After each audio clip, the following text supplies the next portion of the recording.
नाजरीन अस्सलाम वालेकुम। मैं पकीज़ा हूँ। मैं घर पर ही ट्यूशन सेंटर चलाया करती थी और 10वीं तक के लड़के लड़कियाँ मेरे पास पढ़ने आते थे। ट्यूशन से मैं महीने का बहुत अच्छा कमा रही थी, लेकिन वो भी कहीं ना कहीं घर में खर्च हो जाते थे। हज़ारों रुपए में भी मेरा अपना घर ठीक से नहीं चल पाती थी, लेकिन जो था मेरे लिए वो ठीक चल रहा था। एक दिन मेरे ट्यूशन में एक 60 साल का शख्स अपने 15 साल के पोते को लेकर आया। वो शख्स बड़ी महंगी गाड़ी में मेरे घर आया था और इसकी ज़िंदगी का तर्ज भी बिल्कुल अमीर लोगों की तरह था। इस शख्स की ये शान देखकर मेरी आंखें चमक गईं। मैंने इनसे इनका तारुफ पूछा तो वो बोले, मैं सेठ करीम बख्श हूँ और मैं अपने पोते काशी को ट्यूशन के लिए लाया हूँ।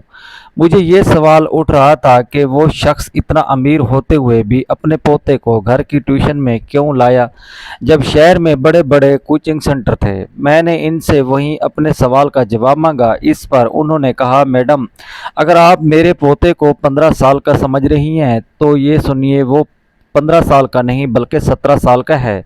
इसका 10वीं पास करने का उम्र तो कब का निकल चुका है। पिछले 2 साल से वो बार बार 10वीं में फेल हो रहा है। शहर के बड़े बड़े कोचिंग में उसे मैं पढ़ाया गया, लेकिन कुछ फ़ायदा नहीं हुआ। एक तालिब इल्म से आपका नाम सुना था। कभी कभी जो बड़े लोग इन नहीं कर पाते, वो एक सादा इंसान कर देता है। अब मैं आपके पास बहुत उम्मीद लेकर आया हूँ। मुझे यकीन है कि आपके यहाँ पढ़ने से मेरा पोता इस बार ज़रूर 10वीं पास करेगा। इस लड़के के दादा की बातों ने मुझे सच्चाई नज़र आई और मैंने इनके पोते का दाखिला कर लिया। इस दिन से ही वो मेरे पास पढ़ने आया था। मैं बाकी लड़कों से कम फीस लेती थी, लेकिन सेठ करीम बख्श मैंने इनके पोते की ट्यूशन फीस कुछ ज़्यादा ही बताई।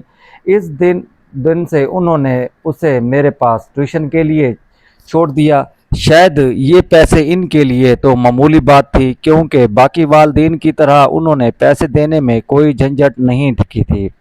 पहले ही दिन उन्होंने मुझे पूरे महीने की फीस दे दी थी। पहले ही दिन जब वो मैंने काशी को पढ़ाना शुरू किया तो वो पढ़ाई में बहुत कमज़ोर दिखाई दिया। इसका ध्यान पढ़ाई छोड़कर कहीं और था। वो दिन तक यही चलता रहा। तीसरे दिन सेठ करीम बख्श अपने पोते की पढ़ाई के बारे में पूछने ट्यूशन सेंटर में आए।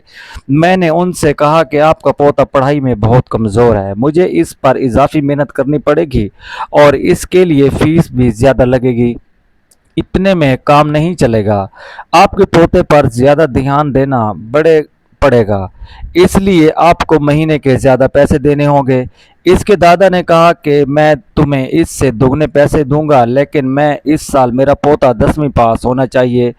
अब मैं इजाफी पैसे ले रही थी, इसलिए मैंने इजाफी क्लास के लिए भी हाँ कर दी थी। दोपहर 2 से 3 बजे तक बाकी सारे तालिब इल्म ट्यूशन ख़त्म करके अपने घर चले जाते थे, लेकिन काशी 3 बजे के बाद भी शाम 5 बजे तक अकेला ट्यूशन में रखता था। एक दिन जब सारे तालिब इल्म चले गए तो मैं थोड़ा आराम करने के लिए किचन में पानी पीने चली गई। जब मैं किचन से बाहर आई तो मैंने देखा कि काशी मोबाइल चला रहा था। जैसे ही मैंने उसके हाथ में मोबाइल देखा, मैंने उससे मोबाइल ले लिया।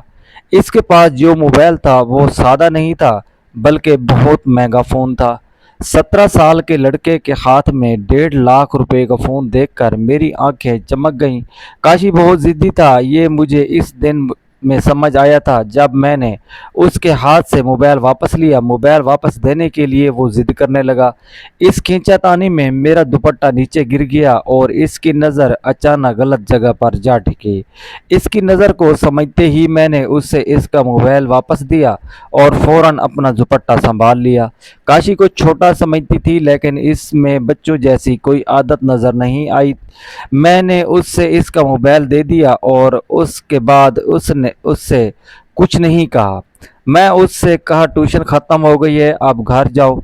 तब वो मेरे पास आकर बैठ गया और बोला, टीचर, मुझसे गलती हो गई है। बोलते बोलते इसने मेरा हाथ अपने हाथ में ले लिया। इसका लम्सा मुझे किसी बड़े इंसान की तरह महसूस हो रहा था। वो मेरे पास बैठा तो तब मेरा शौहर घर आया। मेरे शौहर ने हमारा ज़्यादा ध्यान नहीं दिया, क्योंकि वो काशी को एक छोटा लड़का समझता था। जब घर आया तो मैंने उसका उतराव चेहरा देखा। मैंने मोहब्बत से कहा, मुझे तुमसे कोई नाराज़गी नहीं है, अब तुम घर जाओ, ट्यूशन का वक्त ख़त्म हो गया है। काशी ने मेरा हाथ छोड़ दिया और मैं अपने कमरे में चली गई। मैंने उससे अपने शौहर से पूछा कि क्या हुआ, तुम्हारा चेहरा इतना उतरा हुआ क्यों है। इस पर वो बोला, इस महीने मेरी तनख्वाह कम आई है, इसलिए महीने कट गई है। इसके उतरे चेहरे को देखकर मैंने उसे अपनी अलमारी से कुछ पैसे निकाल कर दिए। मैंने उसे बताया कि मैं अपने ट्यूशन क्लास से अच्छी कमाई कर रही हूँ। पैसे देते ही शोर ने मुझे शुक्रगुजारी से देखा। तभी मेरी नज़र कमरे के दरवाजे पर पड़ गई, जहाँ मुझे काशी दिखाई दिया। वो हमारे कमरे में झांक रहा था। उसे देखते ही मैंने कहा, काशी तुम यहाँ। तब वो मेरे शौहर के सामने हिचकिचाकर बोलने लगा, टीचर मुझे रियाजी का एक सवाल समझ नहीं आ रहा था, इसलिए मैं रुका था। तब मैंने काशी से कहा, तुम बाहर बैठो, मैं आ रही हूँ।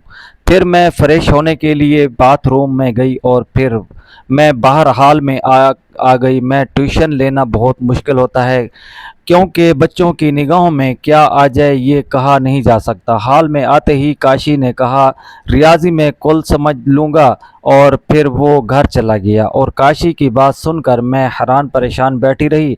अगले दिन काशी एक्स्ट्रा क्लास के लिए 300 से 500 बजे 3 बजे तक रुका। उसे मैंने थोड़ी मुशक देकर अपने कमरे में चली गई। आज शाम मैंने तय किया था कि मैं अपने लिए एक जोड़ी झुमके खरीदूंगी, मगर अलमारी खोल कर देखी तो वहाँ पैसे कम थे। मैंने कल जितने पैसे जमा किए थे, जिनमें से कुछ पैसे मैंने अपने शौहर को दे दिए थे, बाकी कहाँ गए मुझे कुछ समझ नहीं आ रहा था। आखिरकार मेरी आंखों में आंसू आ गए। तब अचानक काशी वहाँ आ गया और इसने मेरे आंसू पोंछे और मुझसे पूछा कि क्या हुआ।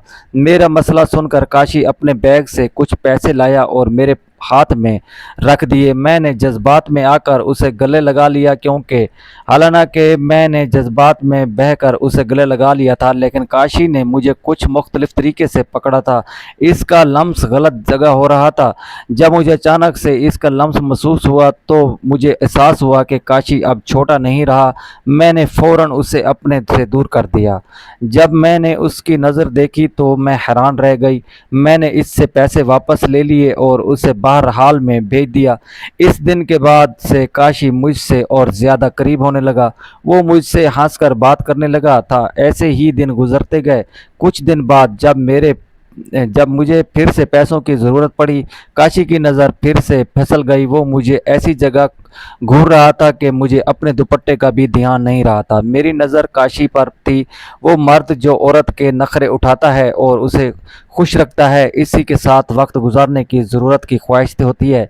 पिछले कुछ दिनों से मैंने अपने शौहर को खुद से दूर रखा था, क्योंकि वो मेरी ज़रूरियात पूरी नहीं कर पा रहा था, इसलिए उसे मेरे साथ वक्त गुजारने का भी हक नहीं था। जब मैंने अपना दुपट्टा ठीक करना शुरू किया तो काशी ने मुझे अपने एटीएम कार्ड दे दी, और इसका इरादा यही था कि मैं उसके सामने बैठी रहूं। मेरी खूबसूरती देखकर वो मेरी मदद कर रहा था। मुझे समझ में आ गया था। धीरे धीरे मैंने उसे अपने मोहब्बत के जाल में फंसाना शुरू कर दिया। अब इसका ध्यान पढ़ाई से हटकर मुझ पर ज़्यादा था। मुझे भी इसका ध्यान अपनी तरफ से हटाने नहीं देना चाहता। एक दिन शाम को काशी के दादाजी उसे लेने के लिए आए तो उन्होंने कहा कि आपके इस मैंने काशी की ट्यूशन लगाकर सही फैसला किया है, क्योंकि उसे ट्यूशन का बहुत शौक़ होने लगा था। काशी को पढ़ाई का शौक़ होने लगा था, या किसी और चीज़ की, ये इसके दादा को जी नहीं पता नहीं। एक बार काशी ने मुझसे कहा था, टीचर आप मॉडर्न कपड़ों में ज़्यादा अच्छी लगें। फिर एक्स्ट्रा क्लास लेके वक्त काशी मुझे शॉपिंग के लिए माल ले गया और इसने मुझे बहुत महंगे कपड़े ख़रीद कर दिए। मैंने इससे कहा कि तुम इतना पैसा खर्च कर रहे हो, अगर तुम्हारे दादा को पता चल गया तो। काशी ने कहा, अगर दादाजी को पता चल गया मैं कितना पैसा खर्च कर रहा हूँ तो वो भी मुझसे कुछ नहीं कहेंगे, क्योंकि मेरे खर्चे के लिए वो खुद पैसे मेरे अकाउंट में डाल देते हैं। दादाजी मुझे 50 जेब खर्च कर देते हैं और पिछले कई सालों से मेरे अकाउंट में काफ़ी पैसे जमा हो चुके हैं। मैंने आज तक किसी पर खर्च नहीं किया और अब तुम पर कर रहा हूँ। काशी का जवाब सुनकर मेरी आंखें फटी की फटी रह गईं। यहाँ मुझे महीना भर का काम करने पर भी पूरे पैसे नहीं मिलते थे और काशी की जेब खर्ची ही इतना ज़्यादा थी। इसका जेब खर्च होने के बावजूद अब भी उसके पास पैसा अपना हक जमाती थी। इस पैसे से काशी मेरी ख्वाहिशें पूरी कर रहा था। उस दिन मॉल में 2 घंटे घूमने के बाद मैं बहुत थक गई थी। घर आते ही मैं आराम किया और फिर अपने कमरे में बाल सुखाने लगी। तब काशी मेरे कमरे में आ गया। मुझे बात करते हुए देखकर वो बुरी तरह से होश खो बैठा। मेरे पास आने लगा। मैंने उसे खुद से दूर किया। उसने कहा, टीचर, मैं आपको जो चाहे वो दे रहा हूँ, आपको भी मुझे जो चाहिए वो देना चाहिए। काशी ने मुझसे अपनी नामुनासिब ख्वाहिश ज़ाहिर की थी। पिछले कुछ दिनों से वो मुझे अनजान में अजीब से अंदाज से छूता था और मुझे अजीब तरीके से देखता था, लेकिन मैंने उसे कभी कुछ नहीं कहा। अब अचानक उसने अपनी नापसंद ख्वाहिश ज़ाहिर कर दी थी। मैंने इससे कहा, अगर मैं तुम्हें मना कर दूं तो? इस पर उसने कहा, तो मैं तुमसे दूर चला जाऊंगा। जब मुझे समझ आया कि अगर काशी मुझसे दूर हो जाएगा तो मुझे उससे मिलने वाली माली इमदाद, मेरा घर, सब कुछ बंद हो जाएगा। तब मैं घबरा गई। मुझे पैसों की बहुत ज़रूरत थी। मेरे शौहर की तनख्वाह में कुछ भी पूरा नहीं होता था। हमारे 14 साल के बेटे को भी हमने पढ़ाई के लिए उसकी मामी के पास छोड़ रखा था और उसकी पढ़ाई के लिए पैसे भी हमें भेजने पड़ते थे। ये सब सोचते सोचते मैंने अपने शौहर को छोड़ दिया और काशी को वो सब कुछ देने के लिए तैयार हो गई जो वो चाहता था। मुझे लगा कि काशी को इन सब बातों की ज़्यादा मालूमात नहीं होगी और वो क्या कर लेगा, लेकिन जब वो मेरे पास आया तो उसने किसी तजर्बेकार शख्स की तरह मेरे साथ वक्त गुजारना शुरू कर दिया। मैं काशी को छोटा समझ रही थी, लेकिन वो बिल्कुल भी छोटा नहीं था। अब वो हर रोज़ एक्स्ट्रा क्लास के वक्त मेरे साथ वक्त गुजारने लगा था। इस तरह 2-3 दिन गुजर गए। इनकी सारी बातों की मेरे शौहर को ज़रा भी खबर नहीं थी। मैंने शौहर से ये कह रखा था कि मेरे पास 2-3 दिन कमज़ोर तलब हैं जिनकी मैं पढ़ाई में मदद कर रही हूँ। उस लड़के के वालिदैन ने उसकी ट्यूशन करवाने के लिए मुझे ज़्यादा फ़ीस दी है। इस सोच में मेरा शौहर खुश था। उसे ही फ़ायदा हो रहा था। उसे मेरे और काशी के रिश्ते के बारे में ज़रा भी मालूमात नहीं थी। एक दिन मेरे मोबाइल पर मेरी बहन का फ़ोन आया। इसने मुझे फ़ोन पर जो कुछ भी बताया उसे सुनकर जैसे मेरे पैरों तले ज़मीन खिसक गई। जब उसका फ़ोन आया तब मैं काशी के साथ अपने कमरे में थी। मेरी बहन की बात सुनते ही मैंने हक्का बक्का रह गई। बहन ने कहा, अपने बेटे को अभी के अभी यहाँ से ले जाओ। तुम्हारी सूरत हाल को मद्देनज़र रखते हुए मैं उसे पढ़ा रही थी, लेकिन उसने ऐसा काम किया है जिससे मेरी इज्जत पर दाग लग गया। तुम्हारा बेटा जहाँ ट्यूशन पढ़ने जाता था वहाँ उसने अपने ट्यूशन टीचर पर भरी नज़र डाली थी, इसलिए मेरी बहन उसे घर छोड़ने जा रही थी। मेरे बेटे की हरकत सुनकर मुझे समझ नहीं आ रहा था कि मैं उससे किस मुंह से बोलूं, क्योंकि मैं खुद एक टीचर होने के बावजूद कुछ पैसों के लिए एक 70 साल के लड़के की नामुनासिब मांगें पूरी कर रही थी। उस दिन मुझे समझ आया कि अगर मैंने वक्त पर काशी को इन सारी बातों के लिए मना कर दिया होता तो उसे आज बगैर वजह अपनी मोहब्बत के जाल में न फंसाया होता, तो आज मेरे बेटे ने ऐसा कुछ नहीं किया होता। मेरे बेटे ने जो किया वो मेरी ही गलतियों का नतीजा था। मुझे मेरी गलती का एहसास करवाने के लिए ही शायद ये सब हुआ। उस दिन मैंने काशी की जानिब से दिए गए सारे तवाइफ और पैसे उसे वापस कर दिए और उसे ट्यूशन में आने से मना कर दिया, सख्त मना कर दिया। इसलिए उसने सबसे बाहर निकलने का फ़ैसला किया था और इसको ये एहसास हो गया था कि उसने बहुत कम उम्र में एक बड़ी गलती की थी। इस दिन के बाद उसने पढ़ाई पर तवज्जो देना शुरू कर दिया था। मैंने ट्यूशन पढ़ाना बंद कर दिया था क्योंकि पिछले महीने मैंने जो कुछ भी किया था उसका मुझे बहुत पछतावा था।